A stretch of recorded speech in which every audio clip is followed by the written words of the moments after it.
So, David, without further ado, over to you. Thank you very much. Very grateful. We clapped David Frost before. Oh. If you clap David Frost, you've certainly got to clap me.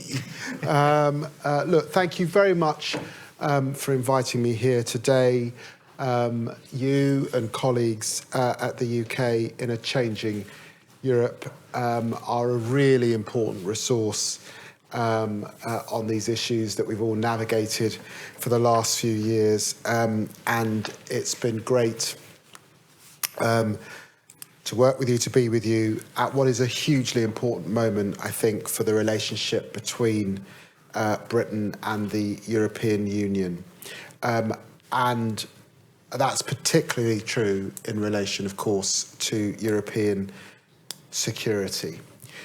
We're now 6 years on from the referendum. The world has changed vastly over that period of time. There's been some progress. Let's not forget that on the week of June 2016, England lost to Iceland in the Euros. But to say that the years since haven't been challenging globally would be an understatement. Back in the summer of 2016, the Trump presidency was just a danger on the horizon, not a surreal nightmare that we live through and which continues to put American democracy under threat. The Taliban were on the fringes of Afghanistan, not in power in Kabul, and very few of us had heard of coronaviruses until a novel variant took millions of lives and froze economies across the world, and forced so many of us to miss out on the close relationships that we depend on. And now, of course, Putin's illegal invasion of Ukraine has marked a return to large-scale war on our continent. The last 6 years have upended many assumptions, exposing us to new threats and shaking the foundations of the international order. We face this from a new, settled position outside of the European Union, but without a clear direction set for our foreign policy. The series of crises that we have lived through have made the world less stable. But I'm afraid the Conservatives cannot hide from the fact that their choices have left us more damaged almost than any comparable economy. There is a consensus amongst economists that the government's poorly negotiated deal with the European Union has contributed to the UK lagging behind the rest of the G7 in trade recovery, and except for Putin's Russia, which has faced unprecedented sanctions, the OECD predicts that next year the UK will have the lowest growth in the G20. The Office of Budget Responsibility still predicts that the government's badly negotiated deal will reduce the United Kingdom's gross domestic product by a staggering 4%. That's 100 billion a year in lost output. The Conservatives have turned us into a country of high tax and low growth. And the integrated review of foreign and defence policy that was trumpeted by Boris Johnson as the British tilt towards the Indo-Pacific scarcely mentions Europe beyond, of course, NATO.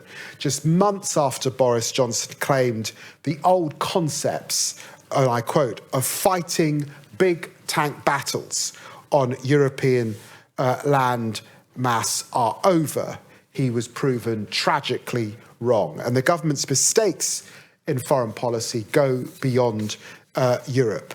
It made short-sighted cuts to aid when global humanitarian need has never been greater, abandoning a cross-party consensus and a manifesto commitment, undermining our ability to tackle climate change, conflict and future pandemic. Billions of pounds of the defence budget have been lost in mismanagement and waste, while the British Army faces further cuts. Instead of investing sufficient resources in renewable energy at home to reach net zero, Boris Johnson has moved from dictator to dictator with his cap in hand to beg for fossil fuels. Too often, the Conservatives have turned a blind eye to security concerns and human rights in our relationship with China, and Boris Johnson's government have done everything in their powers to damage the UK's historic reputation for upholding international law, from its reckless plans on the Northern Ireland Protocol to its unethical, unlawful and unworkable plan to send refugees back to Rwanda. The Conservatives have made the UK less trusted and more isolated on the world stage. The war in Ukraine is a turning point for European security. We have stood united in Parliament in our support for Ukraine's sovereignty and defence and our opposition to Russia's bloody war. But Putin's imperialism has exposed just how dangerous it is for the Conservatives to spend decades cozying up to Russian oligarchs, allowing their dirty money to pollute the UK economy, our politics and institutions. It also should remind the government what was always obvious. Even though we are outside the European Union, our geography matters. What happens on the European continent is fundamental to our security and our prosperity. We share mutual interests and democratic values with our European partners. Building and sustaining relations of influence and trust with them is in Britain's national interests. Even though we are outside the European Union, the British public recognises we need to be working closely with our closest partners. But instead of recognising that reality, Boris Johnson's Conservatives are stuck in a fever dream of 2016, picking petty fights with our closest allies instead of moving on and negotiating solutions. The government's position is that the situation in Ukraine is so serious that their law-breaking Prime Minister must remain in office, but apparently not serious enough to stop us starting a diplomatic fight with some of our closest allies. With inflation soaring, with the country facing a cost of living crisis, with war on the European continent, this is the worst possible time for this bill to arrive in Parliament, and we're told it's arriving on Monday. Let us be clear, the dispute over the protocol is about the terms of the deal that the government negotiated, signed and campaigned on. And the government are now trying to convince people that their flagship policy was not a negotiating triumph, but a deal so flawed that they cannot even implement it. It was Johnson's deal that introduced barriers in the Irish Sea after he promised it would not. And there's no getting around this. I hope you held Lord Frost to account for it. It was clear from the outset. It was by design a choice this government made, and they must take responsibility for that. The situation in Northern Ireland is serious. Stormont is not functioning. Unionists feel their place in the UK is threatened. But taking a wrecking ball to the agreement will not resolve it. The protocol introduced to this House last week breaks international law. It risks the integrity of the Good Friday Agreement, one of the proudest achievements of a Labour government that brought a new era of relative peace and stability to Northern Ireland. It divides the United Kingdom and the European Union when we should be pulling together against Putin's war on our continent, and it risks causing new trade barriers in the midst of a cost of living crisis. It's not even enough to get the DUP to commit to return to Stormont. The only people that this bill satisfies are the ERG, The government's approach is not diplomacy. It's in the absence of diplomacy, the failure of negotiations, an ugly attempt by the Foreign Secretary to posture in front of backbenchers, nearly 75% of whom, by the way, have lost confidence in Boris Johnson. The Northern Ireland Protocol will only make finding a resolution harder, and one of the most troubling aspects of all of this is the dangerous legal distortion that's used to justify it. The doctrine of necessity is not an excuse for states to abandon their obligations. It exists to do the opposite, to constrain the circumstances when states can legitimately claim their hand has been forced. It requires this action to be the only way possible to resolve the issue. But the government has not used Article 16 and still says a negotiated solution is possible. It requires a grave and imminent peril. But the government has chosen a route that will take months and months of parliamentary wrangling. It requires the invoking state not to have contributed to the situation of necessity, and it will leave the rest of you to judge if the government may have possibly played some role. A doctrine of necessity exemplified 55 years ago in the crucial emergency action taken by Harold Wilson to tackle the oil spill from the Torrey Canyon, is now being used by Boris Johnson deliberately and needlessly to pour petrol on the flames of this row. The solemn promise of international law depends on countries acting in good faith and upholding their commitments to treaties that they have agreed. How would we react if a country we negotiated with did the same thing to us and just disregarded the commitments we had mutually agreed upon them? I have no doubt that Liz Truss would dismiss necessity as an excuse if an authoritarian state used it to justify its actions in breaking a treaty in the way that the UK is now proposing to do. And since she became Foreign Secretary, the Foreign Office has issued countless statements or press releases urging others to meet their obligations. Iran, under the JCPOA. China, under the Joint Declaration on Hong Kong. Just last night, the Foreign Office rightly publicly called on Bolivia, Sri Lanka, Myanmar, Russia, Nicaragua, South Sudan, Eritrea, and Ethiopia to meet their international obligations. To dress up her own treaty violation with this flimsy and transparent legal distortion damages Britain's moral authority and political credibility. Undermining the international law like this runs counter to Britain's interests. It risks emboldening dictators and authoritarian states around the world. This protocol bill is a charter for lawlessness that serves the interests of those who want to weaken the rule of law. The government must take responsibility for their failures on the Brexit deal that they negotiated, but solutions are still achievable.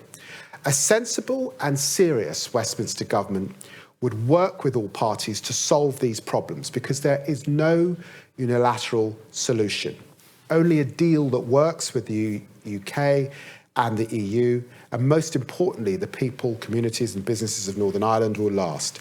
In government, Labour would seek practical solutions to reduce any checks to their absolute minimum, negotiating in good faith. We should be pursuing an agreement on food and agricultural standards that could drastically ease checks between Great Britain and Northern Ireland. We want to see a data agreement to improve how we share trade data in real time. We should be negotiating for a risk-based approach for goods entering Northern Ireland from Great Britain. One option is to pursue in a proposal that goods moving from Great Britain to Northern Ireland should be treated according to their final destinations.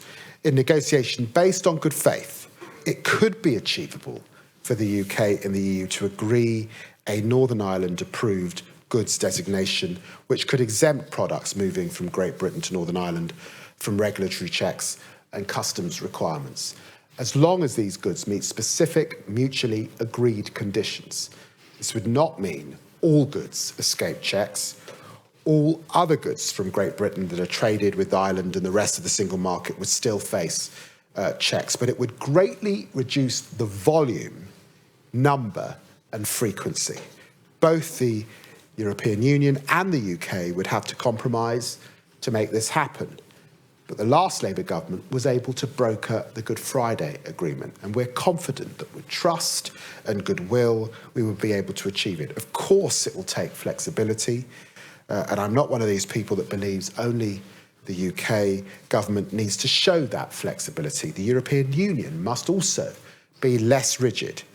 But I've been told, frankly, by EU partners that if there was a partner that they could trust, they could show more flexibility. Instead, they have Boris Johnson, who lies, breaks the law, and never keeps his promises.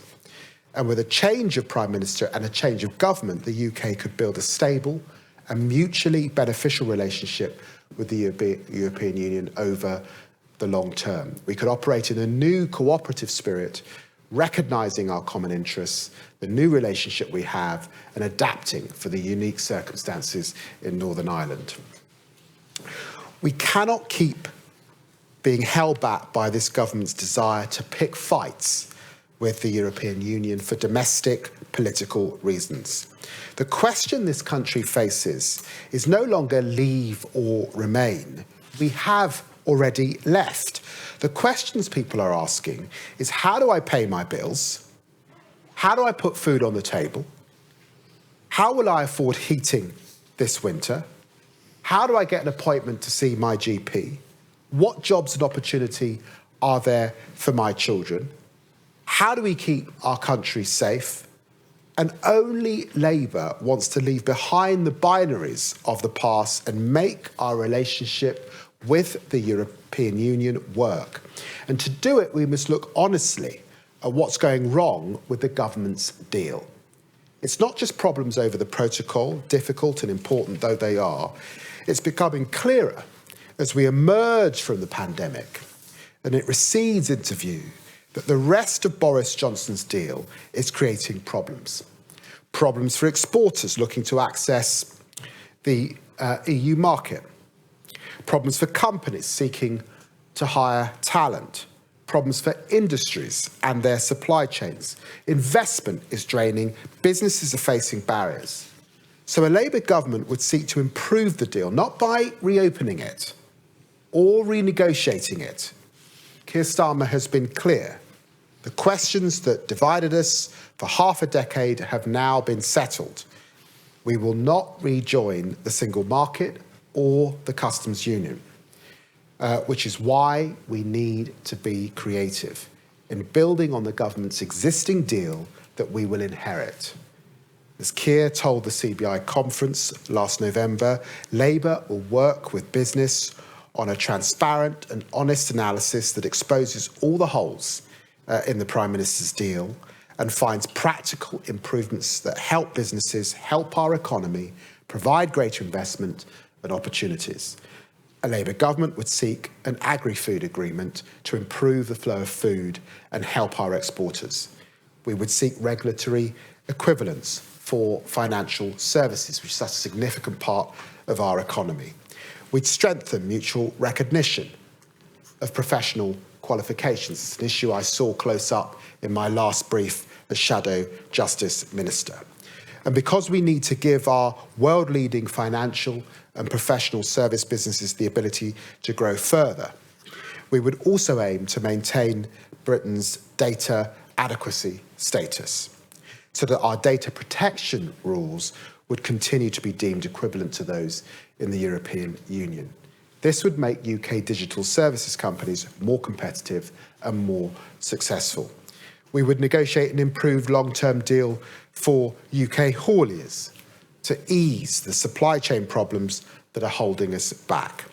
We would secure association to the Horizon funding programme so that we can restore our leading role in scientific collaboration and restore visa-free touring for musicians so our cultural impact on the world can continue to be oversized. These steps are common sense in the national interest. That make it easier for us to do business with the world's largest single trading bloc on our shores. And it's not only our economic relationship that must be improved. The next Labour government will prioritise working more closely not within the European Union on foreign security and defence. We're proud in Labour that Britain is NATO's leading European nation. Britain's never been signed up to the French-led concept of strategic autonomy or back to European army. NATO is Europe's defence alliance. Euro-Atlantic security will remain anchored in NATO, and our commitment to the alliance is unshakable. But we can complement those NATO bonds with a new UK-EU security pact. We can stand firm in defence of democracy to deter Putin's imperialist urges. We need to tackle new threats in cyber and information warfare and cooperate on new frontiers like artificial intelligence and autonomous technologies, just as the AUKUS Pact intends to do. And we can work together more closely on sanctions to maximise their effects, bear down on the dirty money that sustains kleptocrats and the tax evasion that denies funds to our public services, tackle cross-border threats like organised crime and human trafficking, ensure deep and effective police, crime and terror cooperation to keep people safe, and negotiate a replacement for the Dublin Agreement. We must also work together to tackle the drivers of the global refugee crisis. And in the fight against global heating, we can cooperate to accelerate climate action, improve energy security and end dependency on dirty fossil fuels. There are different models for how a security relationship could work. What matters most is how we can improve the security of the British public. It's now more important than ever to have a good and constructive relationship with our European partners. In a cost of living crisis and while war continues to rage on our continent, the last thing that the British public needs is a government issuing a charter of lawlessness to pick fights with our closest allies. It is in the national interest to build on the government's poorly negotiated deal to leave the European Union, so that we can do more business with Europe whilst outside the single market, solve the problems created by Boris Johnson's protocol and make our whole continent safer with a UK-EU security pact. This is not just about foreign policy as traditionally conceived. It's also about how politics outside of our islands affects us domestically. To be secure and prosperous, we must tackle global corruption and illicit finance, work to build a fairer global trading system, stand united in defence of democracy, human rights and the rule of law, values the UK and the European Union both share. A Labour government will end the era of acrimony with the European Union and start a new, constructive relationship with our neighbours based on security, prosperity and respect, so that Britain can once again be a reliable force for good in the world. Thank you very much.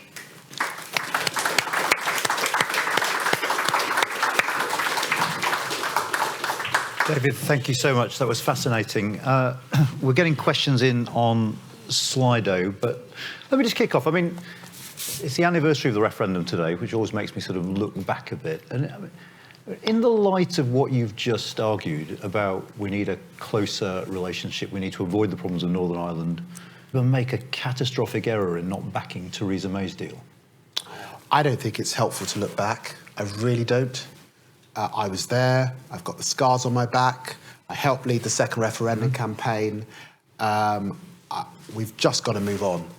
The Labour Party at the moment is positioned as a party, and I thought it was, you know, trying not to be partisan. I'm not sure Theresa May would have put herself in a position as she negotiated a deal where she stood outside number 10, as Boris Johnson did, and effectively said, I'm now going to lead the country, and I'm just going to lead it on behalf of one side of this argument. Now, that has been deeply depressing to watch. The Labour Party is determined to move on from Brexit, to govern on behalf of those who voted leave, those who voted remain, those who've changed their mind, those who are indifferent. I just don't think it's helpful to go back. We are where we are. I have to say, as I've been around Europe, been to Germany twice, Finland, Sweden, it's clear to me that they're just aching to get back, to calm this thing down, to get back to a degree of normality, to get back to partnership and close working. And that's what the prospect of a Labour government represents. And that's why I've outlined some of the areas that we can work on. Clearly, as I've said, as night follows day, as the pandemic recedes, as a cost of living crisis and inflation hits, likely there'll be a recession in the UK, and sadly there'll be a recession in the European Union.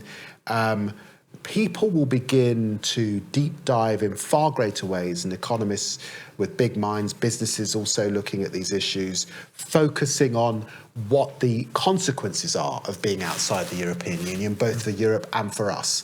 And indeed, it will be for Labour to respond to those issues, as business particularly says that this would help us. This would help us. But we're only just coming into that zone now that the pandemic is receding. And I've outlined the areas where I think we can make a difference as of today. No doubt there will be more over the next 2 years or so.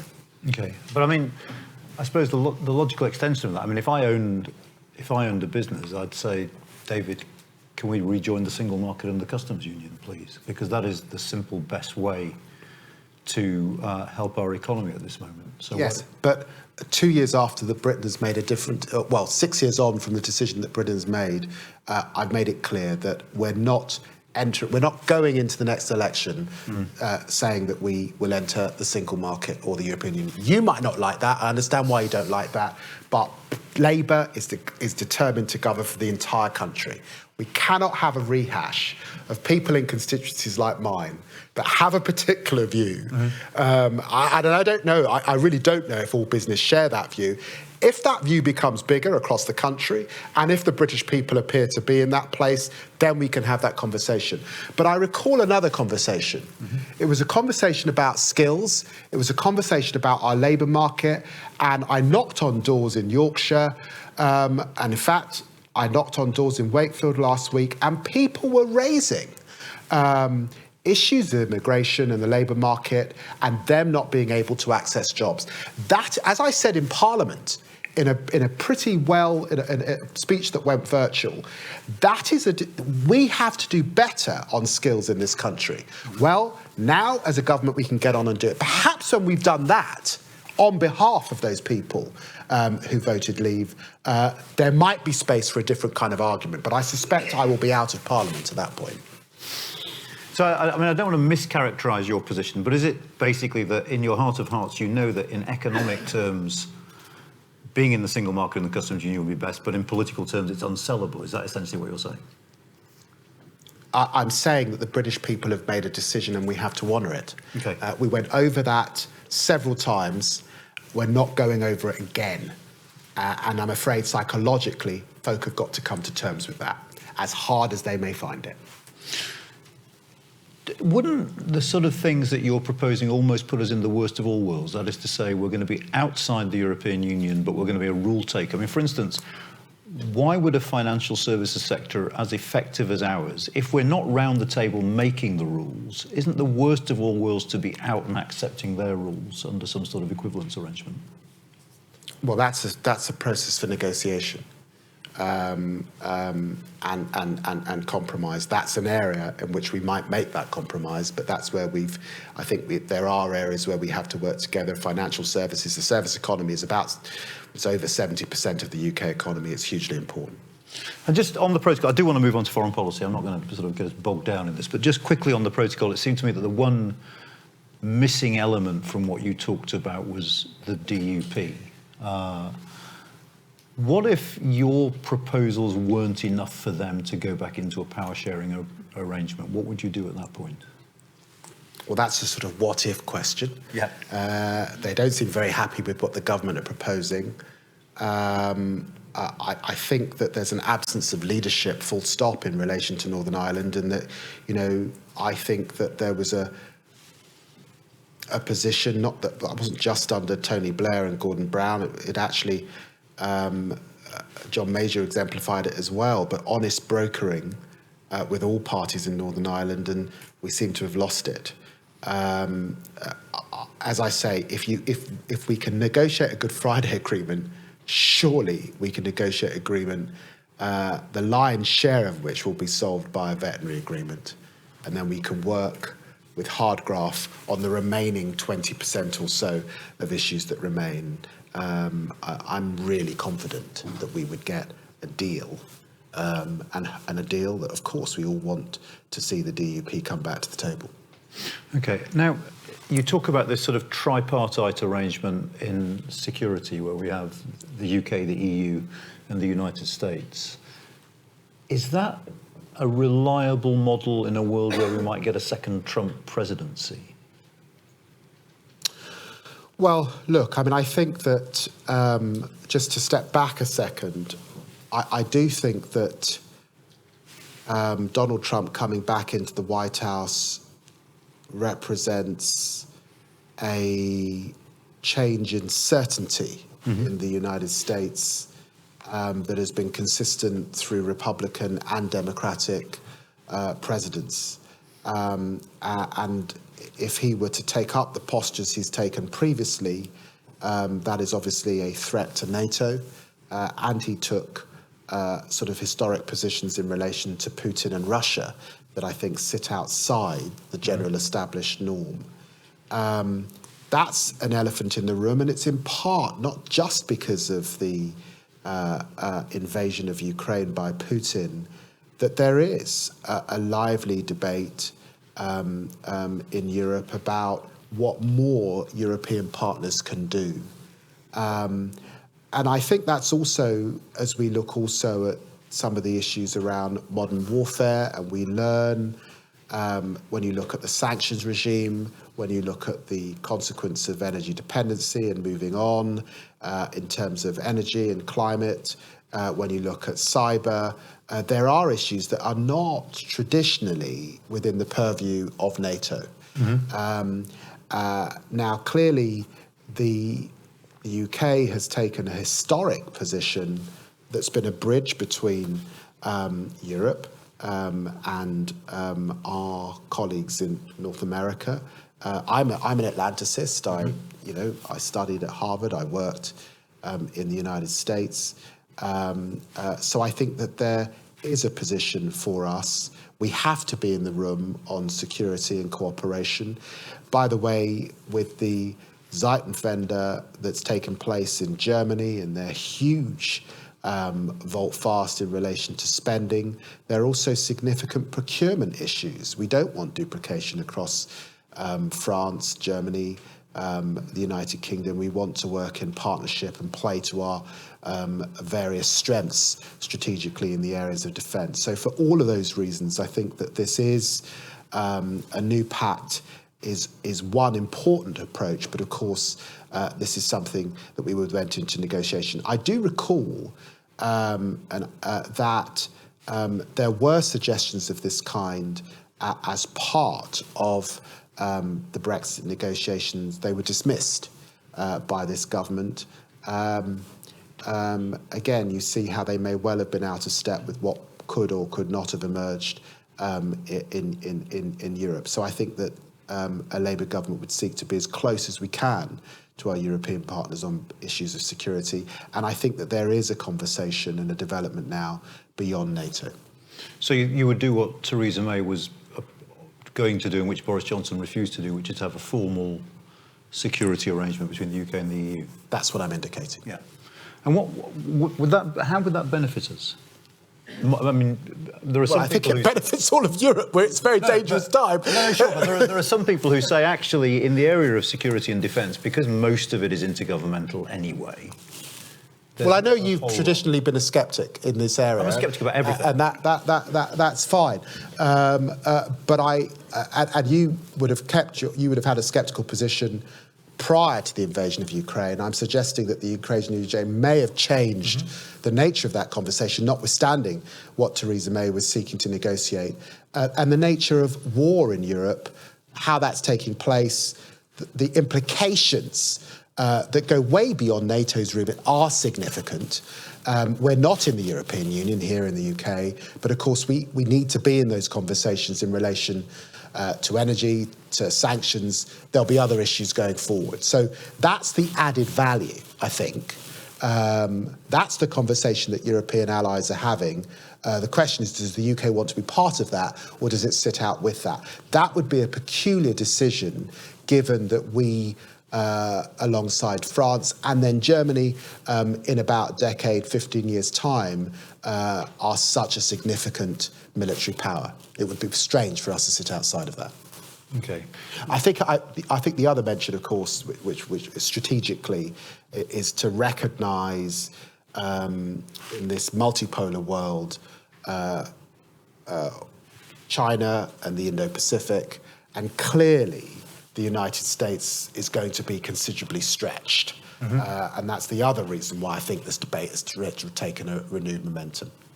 I mean, there are a lot of questions on the Slido, which I'll summarise as, isn't Labour going a bit easy on the government in criticising its approach to Brexit, and why isn't Labour making more of this? Do you think that's a fair criticism? No. You think Labour are... Well, I don't. I mean, look, I've been in politics 22 years, and let's look at the empirical evidence. We've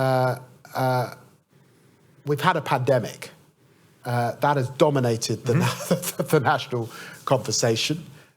We've then had a war in Europe, most of which, well, has just been horrendous, and many of us have thought to be unbelievable. I think there was tremendous fatigue in the UK after Brexit and the decision to leave the European Union.